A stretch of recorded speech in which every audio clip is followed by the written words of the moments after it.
ఇశ్రాయేలు సృష్టికర్త నీకు స్తోత్రం.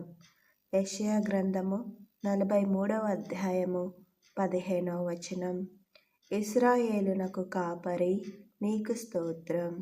కీర్తనలు 80వ అధ్యాయము 1వ వచనం. ఇశ్రాయేలును పరిపాలించు అధిపతి నీకు స్తోత్రం.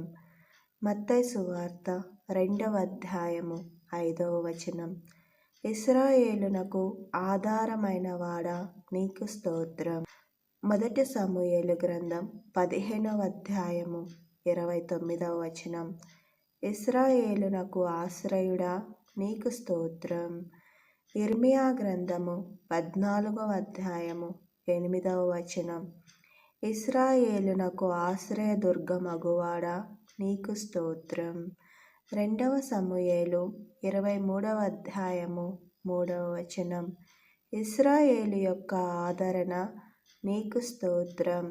లూకా సువార్త 2వ అధ్యాయము 25వ వచనం.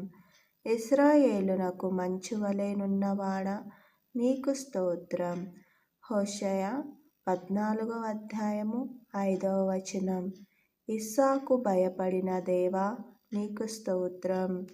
ఆదికాండము 31వ అధ్యాయము 42వ వచనం. బహుపరాక్రమము గల యాకోబు దేవుడా నీకు స్తోత్రం. యెషయా గ్రంథము 60వ అధ్యాయము 16వ వచనం. యాకోబునకు స్వాస్థ్యమగువాడా నీకు స్తోత్రం. యిర్మీయా గ్రంథము 10వ అధ్యాయము 16వ వచనం. యాకోబును ప్రేమించిన వాడా నీకు స్తోత్రం. రోమా 9వ అధ్యాయము 13వ వచనం. ఆశ్చర్యకరమైన ఆలోచన శక్తిని అనుగ్రహించువాడా నీకు స్తోత్రం. యెషయా గ్రంథము 28వ అధ్యాయము 29వ వచనం. అధిక బుద్ధిని అనుగ్రహించువాడా నీకు స్తోత్రం. యెషయా గ్రంథము 28వ అధ్యాయము 29వ వచనం. ఆలోచన విషయములో నీవే గొప్పవాడవు గనుక నీకు స్తోత్రం. యిర్మీయా 32వ అధ్యాయము 19వ వచనం. క్రియలు జరిగించు విషయంలో శక్తి సంపన్నుడవు నీవే గనుక నీకు స్తోత్రం. యిర్మీయా గ్రంథము 32వ అధ్యాయము 19వ వచనం.